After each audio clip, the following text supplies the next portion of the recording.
beriladi. Shunday holatlar bo'ladi, 1 million, 1,5 million, 2 millionlik laboratoriyaga ketadi. Masalan, imkoniyati bor odam topshirib biladi. İmkoniyati yo'q odam chetadi.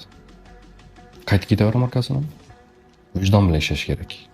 Laboratoriyani, masalan, bola temperatura bilan keldi, yo o'ksirik bilan keldi, yo ichki ketish bilan keldi. Shu holatdan kelib chiqib turib analiz tayinlash kerak. Ota-onani kissasini ham o'ylash kerak, bolaga keyingi qilinadigan lechinani ham o'ylash kerak. Bolaga shu analiz kerak yo'qligini vijdonan baholash kerak. Bo'lgan. Meni prinsipim nechik? Men o'zim uchun kerakli deb bilgan analizni kasal yo'naltiraman. Nima uchun? Men o'zim uchun kerak emas. Kelgan bemorda nechik muammo bo'lib turibdi, shu muammoga qarab turib laboratoriyani yozaman. Masalan, laboratoriyasi qimmatlashib ketadigan bo'lsa, imkoniyati bor odam berib bilar. Imkoniyati yo'q odam aslan bu doktor ne ekan bu, biznesmen ekan bu.